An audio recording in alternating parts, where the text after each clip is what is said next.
Throne and Liberty с момента своего первого корейского ЗБТ никогда не испытывала недостатков критики. И в общем-то эта критика была вполне обоснованной. Более того, именно под давлением этой критики разработчики и взялись спешно переделывать игру. Получилось у них или нет, это уже вопрос индивидуальных предпочтений. На мой взгляд, справились они на твердую 4 по пятибалльной системе. Вы, разумеется, можете считать иначе. И вот недавно, как вы, наверное, знаете, TL выкатилась в глобальный релиз под патронажем Amazon Games, после чего на игру предсказуемо обрушилась очередная волна критики, которая... Впрочем, что-то я сильно забегаю вперед. Давайте, как всегда, обо всем по порядку.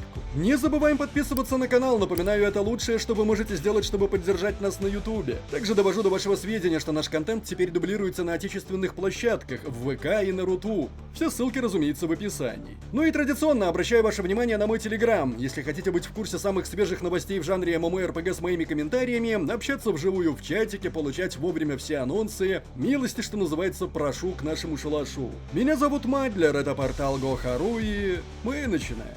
Хочу в очередной раз напомнить, что с сервисом Logofast ваш опыт игры на глобальной версии Throne and Liberty станет по-настоящему глобальным. Тут вам и нижайший пинг, и поддержка русского перевода, и повышение FPS для не самых топовых сборок, ну и вообще поддержка тысяч других игр, ежели чего. Кроме того, и это очень удобно, глобальную версию TL, невзирая на ограничения по региону, можно без всяких проблем добавить на свой родненький аккаунт Steam, оплатив подписку сервиса. Оплачивать, кстати, лучше всего с промокодом GOHA30, который гарантирует вкуснейшую 30% скидку. А еще, если вы не знали, Logofast за последнее время сильно прокачался и превратился в по-настоящему незаменимого помощника геймера из наших широт. Потому что теперь здесь можно и YouTube ускорить, и Discord запустить, и все это буквально в один клик проставлением одной галочки. В общем, категорически всем рекомендую. С Logofast ваш игровой опыт, да и не только игровой опыт, а вообще игровое житье-бытье значительно улучшится. Ссылка на сервис, как всегда, в описании и закрепленном комментарии. Ну и не забывайте вводить промокод GOHA30 для вкусной скидки. Для начала хотелось бы поговорить про успехи 336-300 в пике игроков в Throne and Liberty, в глобальной версии Throne and Liberty. Вот на эту циферку можно не смотреть, потому что вот как раз сейчас, когда я записываю ролик, идут профилактические работы. Но ведь и это еще не все, да, 336 это только с учетом ПК, платформы конкретно Steam, а там еще есть PlayStation, есть Xbox, и вот недавно Amazon как раз поделилась статистикой, более 3 миллионов человек сыграло в глобальную версию Throne and Liberty. Вице-президент там ликует от счастья. К сожалению, проверить никак эти цифры мы не можем, но не будет же Amazon Games врать, правильно? Да и вот эта вот циферка, если честно, 211 тысяч вот ежесуточно, тоже вполне себе. Есть вопрос, какое количество из вот этих вот 211 тысяч боты, потому что проблема ботов уже всплыла в глобальной версии Throne and Liberty, и Amazon Games пообещала нещадно бороться с ботами. Благо, какой-никакой опыт, основанный на Lost Ark, у них вроде есть. Но понимаете, циферки это хорошо, циферки это красиво, но главное же ведь эти циферки удержать. И хорошо, тут отвалится какое-то количество ботов, но все-таки, еще раз, главное это то, займет ли Throne and Liberty какую бы то ни было нишу, да, на рыночке вот этих вот MMORPG. Как заняла, допустим, та же самая Lost Ark, как заняла в свое время Albion Online, даже Guild Wars 2, например, да, вот есть просто какая-то преданная фанатская база у этих проектов, и эти игры, они себя уже, так сказать, вписали. Пишет ли себя Throne and Liberty? Ну, знаете, есть некоторые сомнения на этот счет.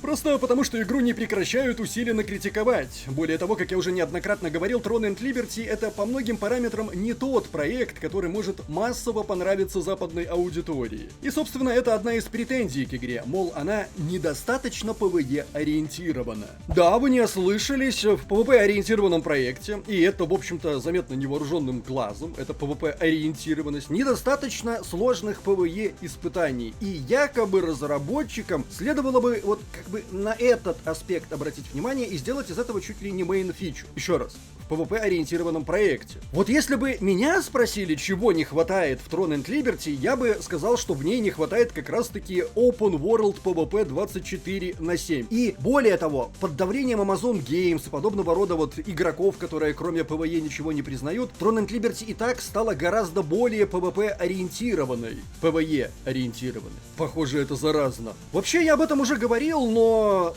я бы уточнил. Вот мне кажется, что такого вот, знаете, 24/7 7 PvP в Throne and Liberty можно было бы добавить в формате Battleground. Вот как это сделано в New World. Вот за что можно похвалить New World, так это за OPR, так называемый Outpost Rush. Типа, знаете, такие осады в миниатюре. И мне кажется, что это достаточно органично смотрелось бы в TL. Что же касается недостаточно PvE-ориентированности, то, ребят, ну правда, на рыночке хватает MMORPG вот такой ориентации. Просто идите туда. Кроме того, в игре будет добавляться более сложный PvE-контент. Он уже есть на Корее. Более того, насколько я понимаю, разработчики вообще работают в направлении того, чтобы разделить PvP с PvE. То бишь вас и так уже никто не неволит. Не хотите участвовать в PvP — не участвуйте. А тут вообще, судя по всему, можно будет сделать себе PvE-сет и дрочить PvE до посинения. Ну и да, ребят, еще раз, никто же не ходит по вашим PvE-проектам и не ноет, чтобы в них добавили больше PvP и сделали его мейн-фичей. Так что имейте в конце концов совесть. Следующий вездесущий элемент — это, разумеется, Pay to Win. Некоторые игроки уверены, что PvP-составляющая игры направлена на стимулирование быстрой прокачки и платных улучшений. По их мнению, гонка за экипировкой и ресурсами в PvP-сражениях создает лишь дополнительные стрессовые ситуации для игроков, которые не могут или не хотят тратить деньги на прокачку. Но слава богу, теперь, наверное, никому не нужно объяснять, что в Throne and Liberty, оказывается, есть Pay to Win элементы, потому что некоторое количество времени назад об этом сильно спорили. Что же касается каких-то стрессовых ситуаций, там, неравенства игроков, ну, знаете, мир вообще как бы несправедлив, начнем с этого. Ну, а кроме того, в подобного рода играх у тебя либо есть время, и ты его тратишь на прокачку своего персонажа, прокачку и развитие, либо ты компенсируешь отсутствие этого времени деньгами. И эти деньги, они, да, дают тебе определенное преимущество, но первое, это преимущество временное, то бишь тебя достаточно быстро догонят. Второе, у тебя нету скилла, как правило, потому что у тебя и времени-то нет. И, соответственно, чувак, который full Lucent сет себе сделал через аукцион, выйдет на поле брани и вполне себе пососет у обычного чувака в синьке с хорошими трейтами. И ровными руками, понятное дело. Но в любом случае это не сильно спасает ситуацию, я об этом уже неоднократно говорил, подобного рода внутриигровые магазины с таким ярко выраженным Pay to Win не пройдут на Западе. И это может очень сильно повлиять на популярность Throne and Liberty в их вот этих вот широтах. Что же касается наших игроков, то наши игроки вообще не понимали, а где здесь Pay to Win? Переходим к более весомым претензиям. Некоторые игроки стараются избегать PvP-сражений из-за того, что этот вид контента не приносит удовольствия. Причем тут все достаточно комплексно, а не просто потому, что это не PvE. Не приносит удовольствия, потому что, во-первых, это утомительно, скучно и не проработано, как с точки зрения механик, так и с точки зрения мотивации. И здесь я, в общем-то, даже солидарен. Я солидарен, потому что, как ни крути, с точки зрения механик, в Throne and Liberty масс PvP организована как-то, мягко скажем, странно. Ну, то есть у тебя банально отсутствует рейдовая система. Ты участвуешь в масс PvP, где есть альянсы, где масса игроков, да, в виде КПшки. В виде КПшки ты постоянно заливаешь союзников, и вообще, в принципе, как я уже неоднократно говорил, это все напоминает пожар в борделе. И мне, вот я люблю масс PvP, это не приносит ровным счетом никакого удовольствия. Я считаю, что это напрасно потраченное время. Но, и это важно, все вот это, понимаете ли, оно работает, ну, в кавычках работает, только действительно в массовых PvE, да, в PvP.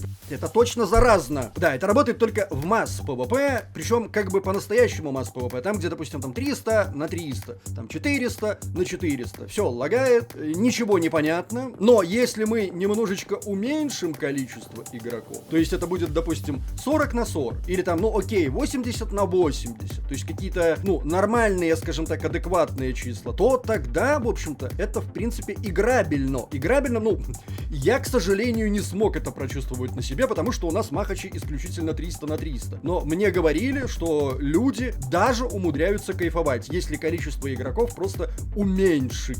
Ну и вот здесь мы подходим к во-вторых, а также к, пожалуй, главной проблеме, которая на текущем этапе многим руинит удовольствие от Throne and Liberty. Это доминирование крупных объединений. Да, действительно, игра в своем нынешнем состоянии, к сожалению, сама подталкивает кланы к тому, чтобы, как говорится, брать не качеством, а количеством. И да, опять же, к сожалению, если подобные объединения игроков заходят на тот или иной сервер, для более мелких гильдий, констпати и соло-игроков это фактически приговор. Виноваты ли в этом игроки? Ну, я имею в виду крупные объединения игроков.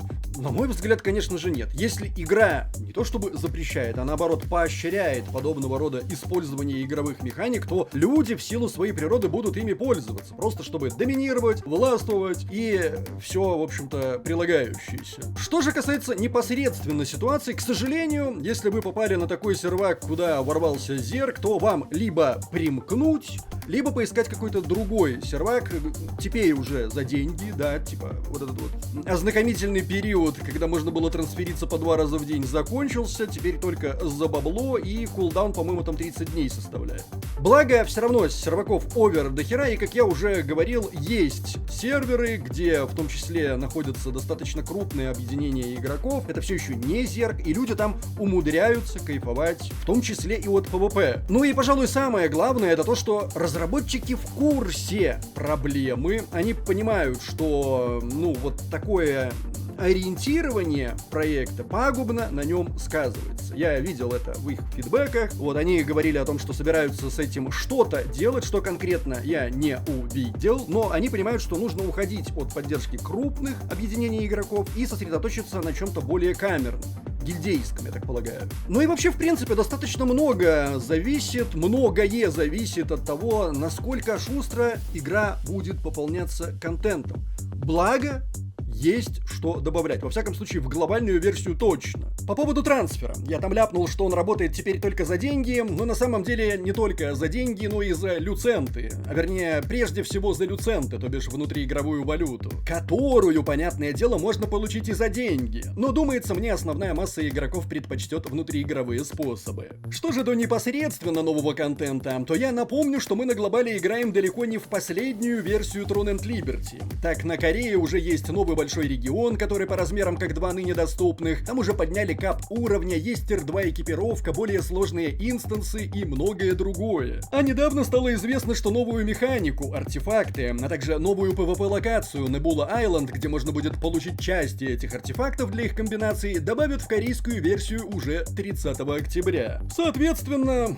а никакого соответственно. На глобале нам только осады вроде как должны добавить в ноябре. Да, поэтому никакой конкретики относительно того, когда там чего добавят, нам непонятно, ее нет, но я могу напомнить, что корейцы вообще в своем энтузиазме в свое время думали, что был вообще как бы глобальный Throne and Liberty. Не было никакой корейской версии, вот как есть это сейчас, и глобальной. Причем на корейской версии они продолжают заниматься тестированием каких-то сомнительных механик, вносят корректировки и потом отправляют это все в глобал. И тоже непонятно, будет ли это продолжаться до бесконечности. Но вот недавно они сообщили, что вроде как в декабре месяце собираются запустить очередную итерацию гипербуст серваков, и вместе с гипербуст серваками добавят новое оружие, а также, может быть, будут какие-то положительные новости для игроков из наших широт. Я имею в виду появление серверов для наших широт с адекватным пингом, с локализацией, потому что я напоминаю в очередной раз, именно NCSoft является издателем для наших широт и еще для 19 регионов. Не Amazon, а NCSoft. Что же касается моих ожиданий относительно Throne and Liberty, то они полностью оправдались. Это, достаточно уверенный старт, но вот по поводу того, чтобы эти уверенные циферки сохранились в долгосрочной перспективе, я что-то сомневаюсь, потому что, еще раз, эта игра явно не для западной аудитории. А вот мы в это будем играть с удовольствием. Серваки, дайте. Не забываем, как всегда, традиционно поставить лайк или дизлайк этому видео, поделиться им с друзьями, оставлять свои комментарии, прожать колокол, чтобы быть в курсе выхода нового контента, и подписаться на нас везде, если еще не подписаны. С вами был Мадлер, это портал Go.ru. Еще услышимся.